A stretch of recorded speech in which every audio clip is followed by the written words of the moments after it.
tidak ada nembak.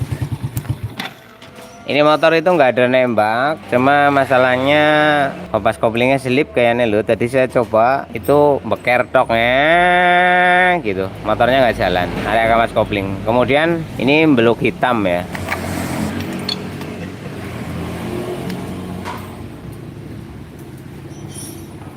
Jadi ini kotor banget, ini ruang bakar bermasalah karena kotor gitu kan. Terus kalau dingin susah hidup. Ada kebocoran-kebocoran di area klep juga. Ini sealnya, ini karburatornya kotor, filternya kotor. Nah, kita akan cek-cek lagi. Kemudian di sini shockbreakernya panjang sebelah, shockbreakernya panjang satu, atau memang dindek atau memang kepriye, kita belum tahu ini ya. Nah, di sini pecah. Kemudian berarti yang di tangan setir, komsetirnya kalau direm itu bunyi tuk takluk takluk takluk gitu. Komsetir kendor atau bermasalah. Kalian udah denger ya, suara motornya halus-halus saja kayak nggak ada masalah. Tapi apakah ruang bokornya masih bersih atau tidak, kita lihat bareng-bareng. Karbu dulu boleh. Nah, kalau mau karburator dulu, yang bikin pagi-pagi susah hidup itu bukan hanya di karbu, soalnya sama ruang bakar juga gitu, koneksi.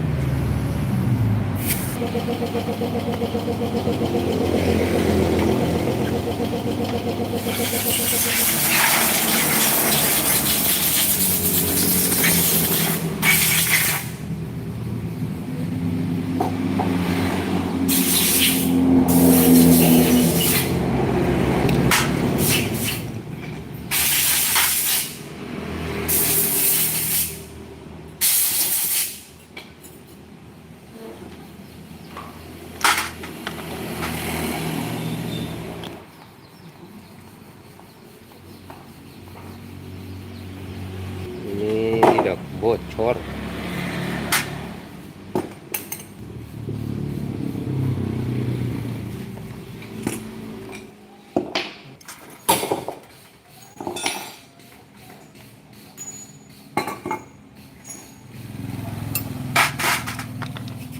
Oke teman-teman, saya tidak akan menjelaskan panjang kali lebar. Kalau masalah motor pagi-pagi susah hidup itu, saya mau ngomong ininya bocor. Banyak juga teman-teman yang udah ganti ini, sudah servis, pagi-pagi masih tetap susah hidup. Terutama pada Jupiter Robot sama Vega ZR. Itu kalau pagi susah hidupnya.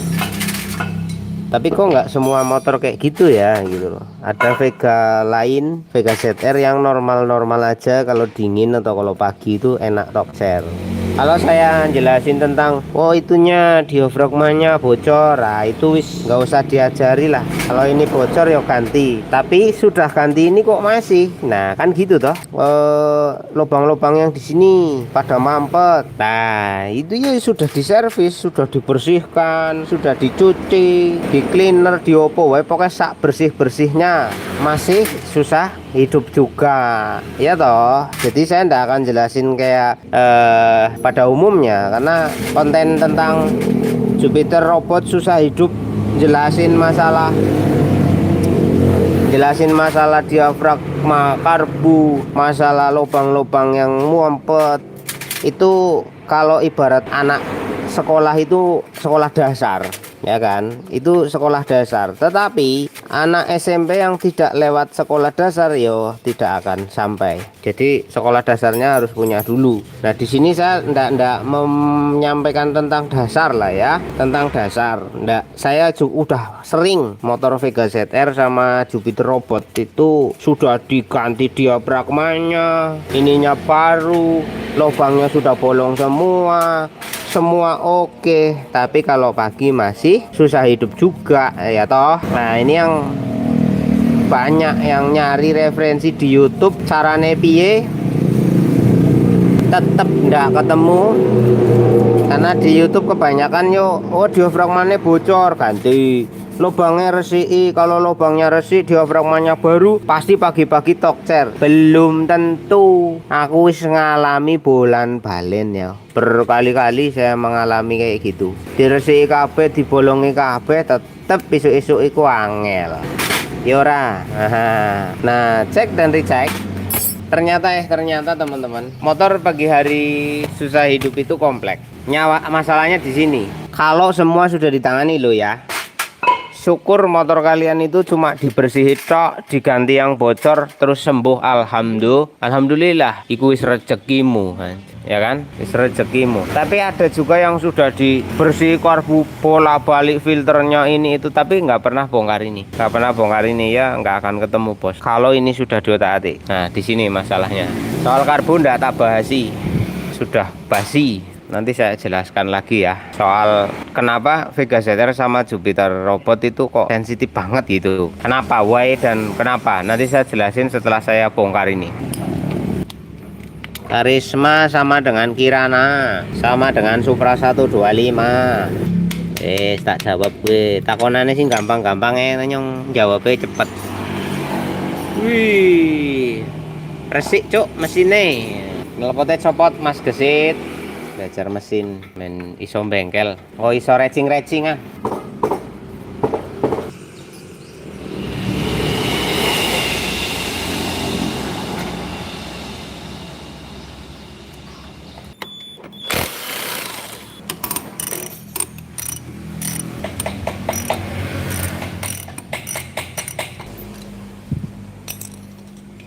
Mari kita lihat saudara-saudara sebangsa dan setanah air. Nah loh, ini masalahnya. Ini noken asnya udah netral ya bos, ada netral. Ini tidak ada nok dekompresinya, layaknya motor Honda. Nah gitu, ini nggak pakai gitu. Ini ya nanti tak jelasin. Kita copot sih. Perawan kah? Cek sekalian pistonnya lah. Ada kerak oli soalnya. Mulus cuy.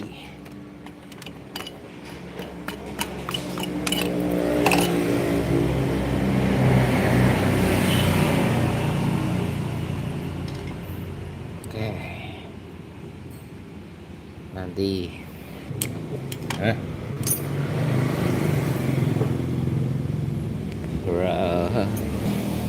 Bing bing bing bing bing bing bing bing bing bing. Korak kebek-kebek. Oke, bocor. Bluruk guys.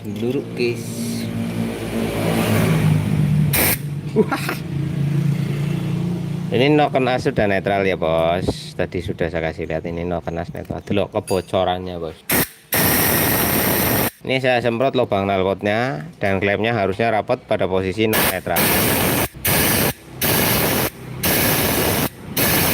Ini X lubang buang. Kita ke in.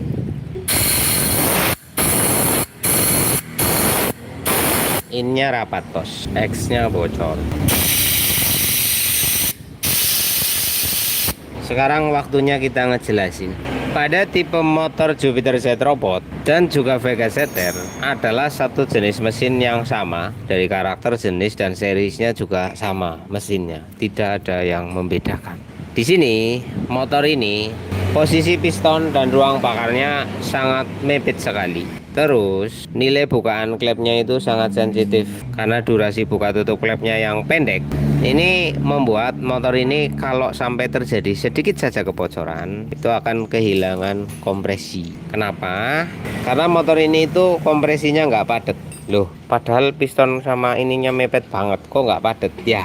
Jadi padat atau tidaknya kompresi itu tidak hanya dari ruangan yang menyempit, tetapi berapa banyak jumlah bahan bakar yang masuk ke dalam ruang bakar yang bakal dikompresi. Disitulah nilai kepadatan kompresi. Jika teman-teman menggunakan alat ukur atau menggunakan pressure gauge yang dipasang di busi kemudian diengkol, terdapatlah nilai tekanan. Itu ada yang dikompresi. Apakah itu angin? Ya, angin. Jadi walau nggak ada karbunya, nggak ada apa, bisa diukur nilai kepadatan kompresinya. Namun perlu diketahui teman-teman, ketika kita mengukur kepadatan sebuah kompresi tanpa ada bahan bakar dan pada saat ada bahan bakar, nilai kepadatannya kan berbeda. Sederhananya, ruangan yang kosong itu hanya berisi oksigen. Pada waktu dicopot, karbunya dites, habis dibersih, dites menggunakan alat pengukur tekanan. Maka yang ditekan adalah udara saja.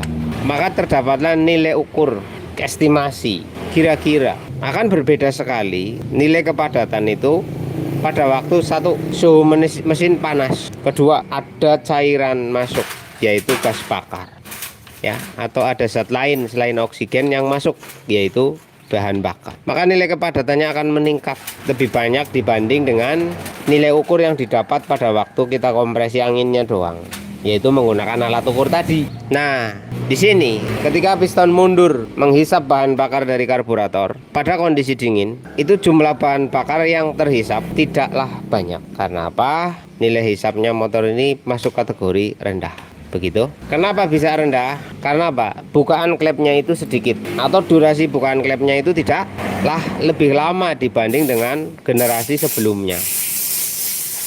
Mau disedot sampai menceng, kalau ininya bukanya sidik, ya keluarnya nggak banyak bos. Beda sama anunya kalian, walau bolongannya cilik bisa keluar banyak, karena satu lubang dua fungsi itu, ya kan gitu toh. Lah makanya ada istilah klepnya digedekan dan lain sebagainya pada dunia kecepatan ya. Di perbengkelan yang menangani masalah motor itu ngebut, ketika mundur klep buka, bahan bakar harusnya kesedot dari karburator. Tapi karena bukaannya sedikit, maka durasi transfer bahan bakar ke ruang bakar itu terjadi sangat singkat. Kemudian berikutnya, jarak karburator dengan headnya aja ini sudah sejauh ini, maka bisa dihitung klep buka, angin yang ada di sini, bahan bakar itu sampai ke sini berapa pada waktu pertama kali? Enggak banyak ya, kan gini. Ini piston nyedot, mundur, dia menghisap, set, ini buka, ya ini membuka, plong. Lah bahan bakar dari karburator berapa jauh itu? Dari sini, ini harus penuh dengan udara ini teman-teman. Di sini penuh dengan udara, di sini penuh dengan udara. Durasi bukanya bentar, maka waktu pertama kali set, angin ke bawah masuk. Sementara di depan karbu itu tidaklah hampa, ya kan? Ngengkol masuk, angin mipil masuk terus ke sini. Belum lagi ditambah ini, ya kan? Ini menghisap vakum bensin, ini menghisap apa sih namanya? Yamaha Air Induction System. Nah ini yang buat knalpot itu loh. Jadi langkah pertama itu nyedoti angin tok teman-teman. Nah karburator yang harusnya kesedot ngirim bahan bakar itu enggak ngirim bahan bakar. Karena apa? Banyakan angin di antara di sini, di leher, di diafragma, di membran. Nah itu susah hidup makanya. Apalagi ditambah dengan ini yang bocor, bahan bakar masuk, waktu dikompresi agar bisa nyala malah bablas karena bocor, ya tambah angel. Lah kok kalau dingin saja, kalau sudah panas kok enggak gitu? Nah kita sederhanakan, ketika suhu ruangannya meningkat atau memanas, di sini panas, gas bakar dalam jumlah berapapun akan mudah menyala ya, akan mudah menyala karena ruangannya sudah panas. Pada waktu awal itu kan dingin, di sini masih dingin. Kalau bahan bakarnya tidak dalam jumlah yang sesuai, busi tidak bisa menyalakan secara maksimal. Ya nyala tapi nyalanya blebes, ibarat petasan itu gejus. Karena apa? Bahan bakarnya sedikit. Loh motor saya boros kok. Bukan masalah boros iritnya karbu teman-teman, tetapi bagaimana ruang bakar memampatkan bahan bakar dalam jumlah yang seharusnya. Karena adanya udara yang terlalu banyak, langkah hisap yang terlalu pendek, kemudian ditambah lagi ada bocor, ya wis tambah susah, blubak blubuk. Nah itu gitu. Lah caranya piye? Cara mengobatinya gimana? Buktinya motor yang baru nggak apa-apa kok, starternya tok jering. Nah bedanya unit yang baru kok tok jering. Satu, ruang bakarnya masih kategori bersih, ya kan? Kerapatan klepnya masih oke. Lah intinya gitu teman-teman. Jadi ada bocor mungkin, ini kotor. Nah ini kan basic ya, masalah kotor, masalah bocor itu basic. Nah kan anggaplah ini teman-teman itu menemukan kasus motor saya udah dibersihin ruang bakarnya Mas Bun, sudah disekur Mas Bun, pistonnya baru Mas Bun, ya itu seumpama ini sudah kayak gitu. Karbunya piye? Sudah dibersihin Mas Bun, pasti bolong semua, bolong kabeh Mas Bun. Oke, tapi kalau pagi masih susah hidup. Di mana? Di setting klep. Nah, setting klep. Nyeting klep ini tidak sama seperti pada motor pada umumnya. Nyetel klep motor ini kalau saya nggak pakai top. Kalau pakai top nanti klepnya kempletek, bunyinya kasar, kletek kletek kletek kletek kletek kletek kletek. Kalau mengikuti TOP-nya. Karena ini agak berbeda ya. Lah caranya piye? Nah itu. Karena ini ilmu yang tidak terstandarisasi di dalam kurikulum pendidikan ilmu otomotif, saya tidak bicara dulu. Takutnya ada orang niru nanti salah kaprah. Ada orang niru nanti salah kaprah. Masalah setting klep. Lawang saya sendiri juga membongkari motor kayak gini kadang ya tetap pagi-pagi susah hidup. Nah, kan ada. Kita akan lihat berapa sih bukaannya. Jadi bukaan klepnya itu terlalu singkat teman-teman, durasinya. Nah, ini bukaan klepe. Wih, bisa dikatakan tertinggi di kelasnya. Deloi, mlombonge pol, ya toh? Luar biasa. Melompong-melompong. Ini. Tok. Nah, ini langkah posisinya, deloi. Jadi yang membedakan adalah ketinggian nok pada posisi bilasnya, teman-teman. Nah, ini mas posisi top buang ya. Ini posisi top buang. Ini beda banget dengan keluarganya Honda. Kalau keluarganya Honda itu hampir sama tinggi bukaannya. Nah, sekarang kalian lihat. Nah, ini buka segini, ini wis meh rapat. Kalau pada Honda itu tidak. Jadi bukaannya dia sama dia hampir sama tinggi. Kalau ini bisa dikatakan 80-20. Kalau Honda itu 60-40 bukaannya loh. 60-40 itu apa maksudnya? Aduh, bateraiku habis guys. Kabel kalau ces-cesan bateraiku habis kalau dicas. Yang dimaksud dengan 60-40 80-20 itu adalah nilai bukaannya, gampangannya. Kalau di rumus otomotif ya nggak ada. Tapi ini bahasa penjelasan saya paling gampang. Jadi pada waktu posisi bilas, itu klep in dan klep back itu sama-sama membuka teman-teman. Tapi membukanya pada klep back 60%, pada klep in itu 40%. Pada Honda gampangannya. Lah pada Yamaha ini 80-20. Jadi klep in membuka hanya 20, klep back membuka sampai dengan 80%. Gitu loh maksudnya. Nah, di sini juga mempengaruhi karena proses bilas ini di mana bahan bakar itu masih mengalir, teman-teman. Mengalir yang nantinya akan berujung kepada langkah hisap. Nah, di sini. Nah, ini kan malah jelasin ini kok aku malah mumet. Ini harusnya pakai gigi. Nah, ini kan posisi kompresi pembakaran, top kompresi. Kita buka nih. Lalu setelah terjadi pembakaran, klep buang buka. Nah, ini kan klep buang buka. Dek. Nah, di sini terjadi proses bilas. Nah, yang sudah saya jelaskan tadi, di mana posisi itu posisi X lebih banyak membuka. Jadi bisa dikatakan pada waktu kondisi masih dingin, proses pemampatan bahan bakarnya minim sebab banyak yang terbuang ke knalpot, efek dari bukaan yang tidak berimbang. Makanya pada motor Yamaha itu rata-rata jenis Jupiter, Vega atau apapun itu pagi-pagi mengalami susah hidup, itu sering terjadi pada Yamaha. Kalau pada Honda, ya Honda juga iya, tapi pada jenis Supra 125. Alasannya kenapa? Kita lihat bareng-bareng di nilai noken asnya. Lah solusinya pasti yang ditanya carane kepriye carane. Lah itu setting klepnya. Setting klepnya diatur sedemikian rupa agar posisi ini terminimalisir, maka motor akan tok jreng, terjadi tok jreng gitu teman-teman. Cuman ada kelemahannya. Kalau motornya dibikin tok jreng, itu biasanya torque speednya agak kurang. Kalau kita setel klepnya itu pagi-pagi tok der gitu, itu top speednya akan kayak beda lah, nggak seperti motor yang disetting secara umum ya gitu. Ya begitu ya bos. Nyong arep buka no nasi.